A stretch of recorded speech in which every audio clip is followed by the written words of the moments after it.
During a family gathering, my husband runs up to me, claiming that he has evidence of me being a cheater, embarrassing me in front of every single person there. That's not the end of it, though. A year later, after we had broken up and gone our separate ways, of course, he comes back to my doorstep, telling me, "Baby, I'm sorry. I need you back. All this is my mother's fault. She set me up. I knew you would never cheat on me. So you know what I decide to tell him right to his face? I really need to get this off my chest right now. I feel like my whole world is starting to turn upside down again. I thought everything would be okay, but I guess I celebrated way too early. I feel like crap all over again." My husband, 31 at the time, and I met at a bar. I was 23, had just finished college after being a working student, and having so many ups and downs trying to finish my degree in psychology. To make the story short, we hit it off, started dating, and finally got married when I was 25. I should have seen all the red flags when we just started dating, but I was naive. I worked so hard all my life, fighting for a better future. My parents immigrated here to the U.S. when my older brother was still a toddler and gave birth to me here. We came from a third world country, and since moving here, life has not been so kind to my parents.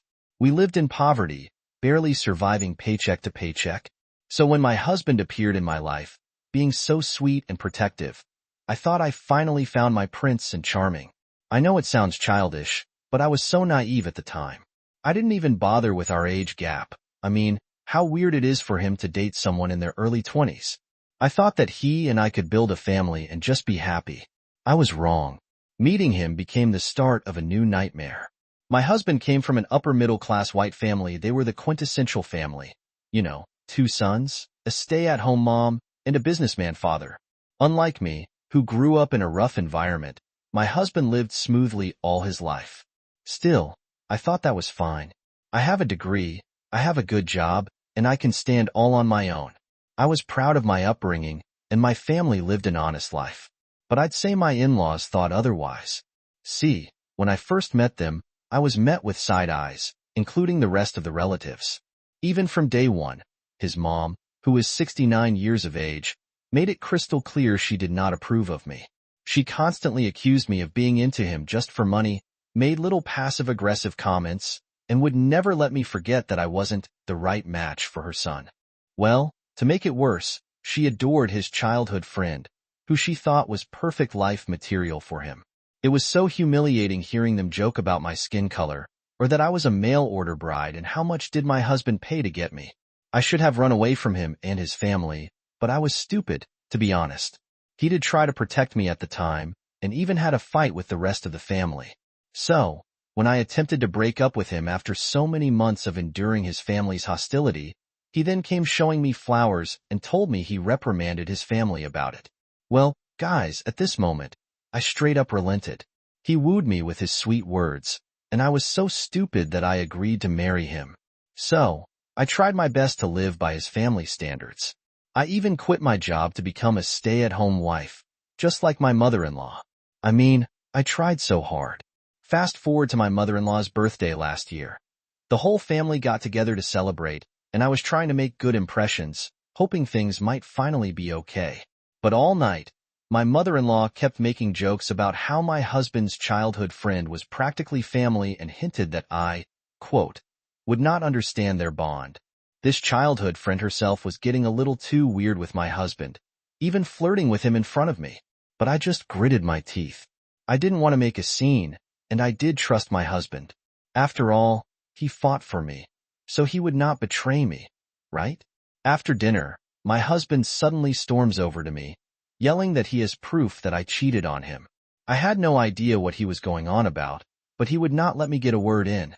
My mother-in-law and his childhood friend were whispering behind him, smirking like they had been waiting for this moment, and I felt completely isolated.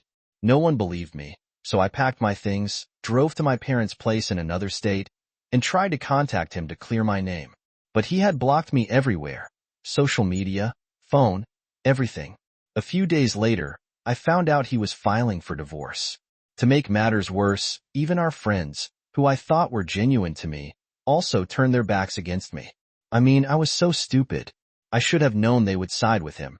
They were friends with him before they even met me. I didn't know what proof my husband found. I could not protect myself properly at all when I didn't even know who I was cheating with or what. Well, the proof he saw was until a week later that his childhood friend, out of the blue, sent me an email. In this email, it came a photo of me hugging another guy.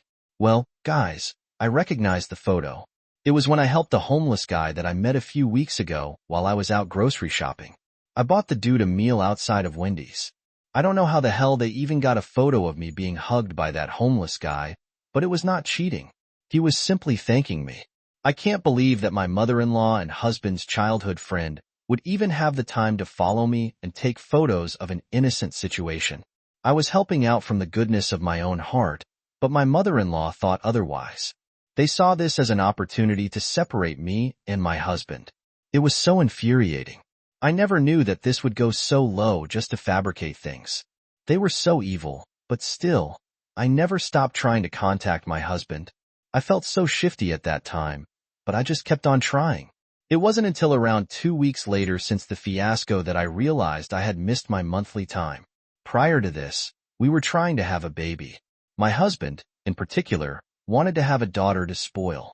So, I took a pregnancy test and even took a blood test just to be sure. I thought for sure, just maybe, he would try to listen to me now that I was pregnant. So, I still kept on trying and even attempted to tell my in-laws about it. You know, surely they would have some mercy for their grandbaby, right? But still, no response. It was hurtful.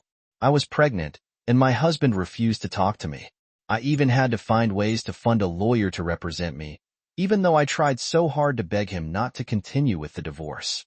So months passed by. I was at my wits' end all throughout this time. My parents and childhood friends were so helpful to me. But even then, they were also telling me to just give up already. My husband already made his choice, but I was pregnant. I didn't want my child to grow up without a father. This was not what I wanted in life. As my last attempt, I sent him one final email explaining my innocence and even revealed the fact that I was pregnant. I waited again, but ultimately was met with yet another disappointment. He filed for a restraining order, and I was so broken. I began thinking about what my life would be moving forward. How could I raise this child all by myself? I was nearing 13 weeks of pregnancy, and my parents then advised me not to do it. I was at a loss. I wanted this baby. I really wanted this child, but I live in Florida, and there, the news of a stricter law or completely banning abortion was spreading. I knew there was little time to decide. Here, so it's either I get rid of it or continue with my pregnancy. Besides, do I really want to keep ties with him and his family through my child? They already made my life miserable, and like my parents and friends have told me, I really want to be forever connected to him. Ultimately, I decided not to keep the baby. I felt like I had no choice at all. I was so distraught while having to deal with my divorce at the same time. I even had to find out my husband is now dating his childhood friend. It was all too much. And why am I the one suffering when I did nothing wrong? Why did I have to lose my baby while my husband and his family are happy living their life as if they did nothing wrong? Why? I was at my lowest point in life. It was only 3 months ago, when I finally attempted to live my life again. I also did not try to fight the divorce anymore. So, it was finally finalized. I didn't want to care anymore. I just did not like my ex-husband at this point. I hated him and his family. I wanted to destroy them as well, and my friends, who stayed with me all throughout, even offered to help me dig up some nasty information about him and his family. They loved their reputation, after all, and I let them be. I just kept whatever information they found buried in my closet because revenge is best served cold, as they say. So, I just tried to keep my life together again. Or I tried, at least, not until my ex-husband appeared at my doorstep, begging to be let in. And well, what luck for him. He finally realized he's been deceived by his mom and that they set me up. I was angry. I did not let him in. I just stared at him and shouted all the profanities I could ever think of. All the pain came back again, and I was making some steps towards healing, but I was back at my lowest point again. What the hell should I do? I didn't tell him to check the email I sent almost 8 months ago before slamming the door in his face. His expression told me that he had yet to read it. My ex-husband is still trying to contact me, and before completely blocking him, I saw him asking about the whereabouts of our child. He still doesn't know I got rid of the pregnancy. All I can think about right now is that I hope he feels a fraction of the pain that they caused me. I can't stand him, and this is where I find myself. I thought I've moved on, but my ex-husband being back in my life is stressing me out somewhat. I don't know what to do. Well, thus, I'm ranting to strangers on the internet. Guys, please suggest what exactly I should do now. Comment number 1 from the original post states, OP, I hope you find strength. I was in a similar situation a few years ago. I know it feels so hopeless right now, but I've been there before, and you'll make it through. Based on your post, it seems that your friends and family have been supportive all throughout this. Make use of it. Find strength in the love and care that they give you. You're not alone in this fight.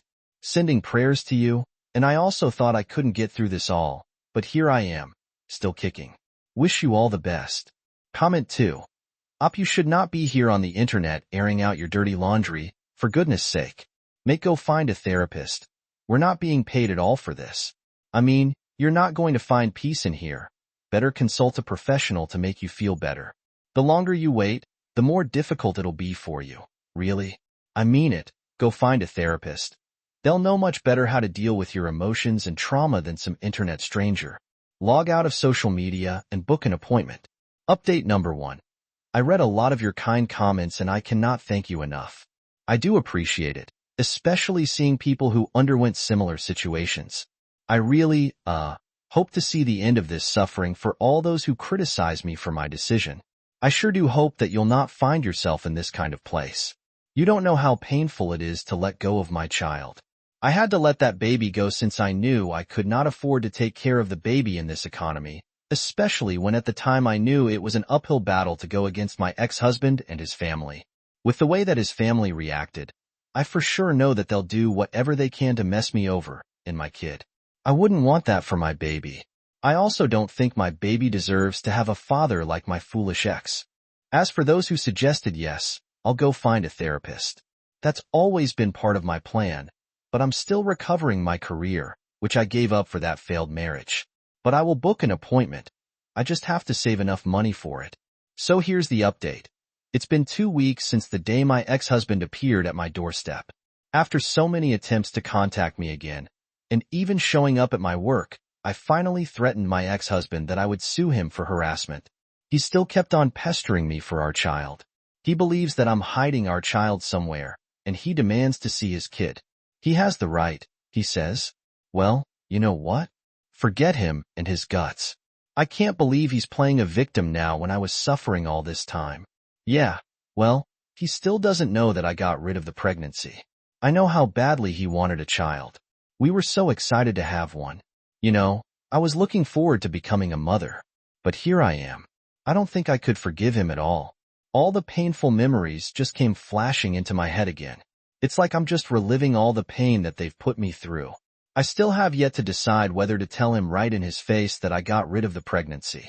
I mean, deep inside, I just want to see his shocked little face the moment he finds out about the cold, hard truth. I wanted to see him suffer even more. At the same time, I love my child. I don't want to use this tragedy for my revenge. I just don't want to. My child doesn't deserve that, and my child is more than just a means for revenge. I really don't know what to do for now. My friends are encouraging me to go nuclear with revenge by spreading the nasty information they found about my ex and his family. They specifically even told me I would love to read the dirty stuff they found about my ex-mother-in-law and the childhood friend. I still have yet to open the envelope. It's still in my closet. But one thing is for sure. I will have my revenge, whatever form it is. I'm no saint. I've already suffered way too much, thanks to my racist in-laws and my stupid husband. I can't let that happen. I won't. Update number 2. I finally opened up that envelope that my friend gave me, and I read through all of it. I could not help but laugh. It was all so ironic. My ex-mother-in-law always took pride in her upbringing, brandishing it in front of me and my family like we were some type of dirt. She was a big old racist and a classist at that. But who would have thought the old woman was projecting her insecurities all along, just to me? Well, after hiring a PI that my friends chipped in together for, they discovered my ex-mother-in-law did not actually come from money. Surprise, Surprise? That old woman was not born with a silver spoon at all. For how many times she criticized my family's financial situation. Who would have thought that she went through the same? A good, perfectly sane person would have at least had a tad bit of sympathy, especially when they went through the same thing. But my ex-mother-in-law? She went absolutely ballistic instead. She's a deceitful person. All right, a classic example of a fake. Fake it to you, make it baby. She pretended to be rich and was able to snag a rich husband to elevate her financial status. I have to applaud her, though. She really would have buried this secret alongside her and would have fully succeeded. But too bad for her. I fully intend to disclose the fact that she grew up in a very rural area and the fake family background she made for herself was nothing more than phoniness. Yeah, as for the childhood friend, I guess birds of the same feather flock together. That woman is actually buried in debt after living extravagantly without actually working for herself. She and my mother-in-law are truly a match made in hell, both liars, continuously living a deceitful life. Life words do go around fast in this age of the interweb.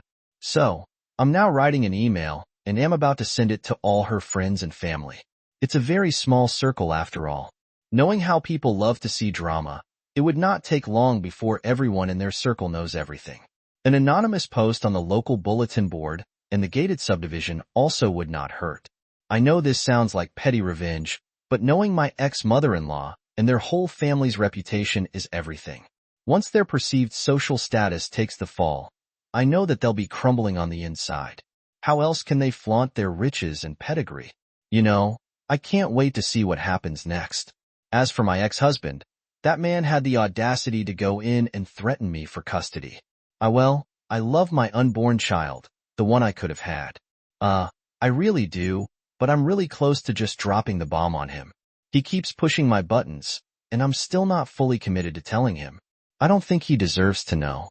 I just want him to keep on thinking he has a child he'll never see, ever growing up. But at the same time, I want him to know that he's the reason I had to give up the pregnancy. I don't know. Should I go through with it? For now, that's all I'll update. If I can update, number 3. Hey guys, so it's been a few months since my last update.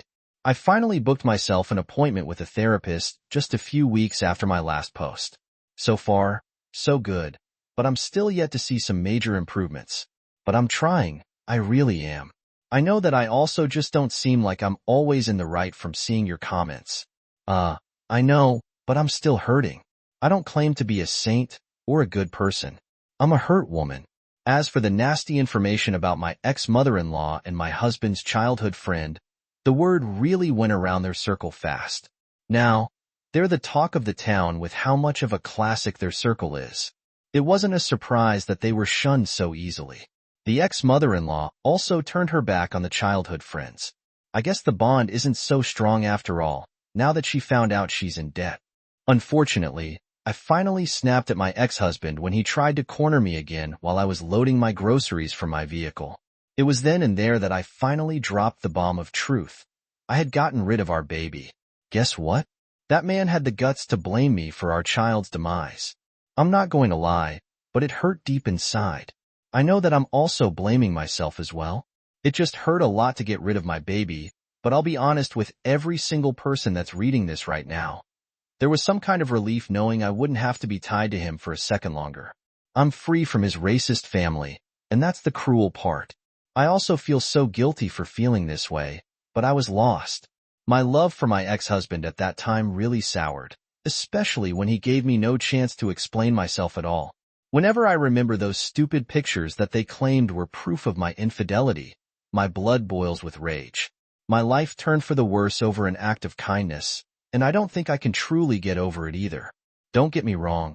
I'm trying to get in touch with a new lawyer to help me with my case against my ex-husband. As some of you have pointed out, it's been long overdue. But I need to file a restraining order and sue him for the harassment against me and, of course, the trespassing.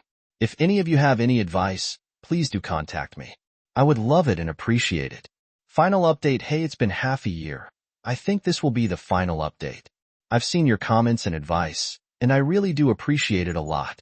I already met with a lawyer and was able to finally do something with my case against my mother-in-law and my ex. Apparently, he became addicted to alcohol after finding out about the baby. If there was one thing my ex-husband really wanted during the time of our marriage, it was to be a father. It's not like it's the end of the world for him, but the truth really took a toll on his mental health. I guess it's now his turn to suffer the way I did. As for his family, the last thing I heard was that they had to file bankruptcy after my ex became a mess. He couldn't care for their family business at all, and my ex-mother-in-law also did not stop with her unhealthy spending. It seems like she still wanted to earn back her reputation by flaunting her wealth even more. They had to sell almost everything thanks to her extravagance, and it seems like even their relatives don't even want to help now that they're struggling. To be honest, I don't feel that much about him and his family anymore. My therapist sees this as a good sign that I can finally move on from my past. I don't know much about it, but I want to be optimistic at the very least. For now, I'm trying to keep on fixing my life and pulling myself together again. I actually joke with my friends after all that I've been through, no good deed goes unpunished. Joke aside, I'd like to thank you all again.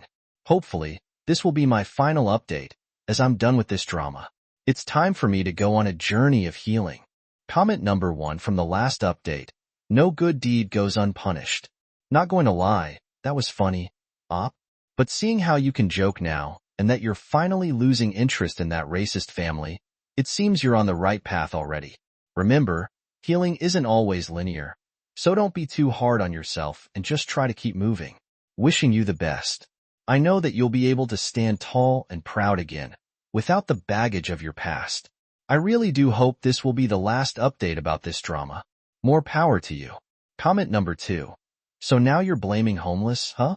But seriously, OP, I've been commenting on this even from your first update.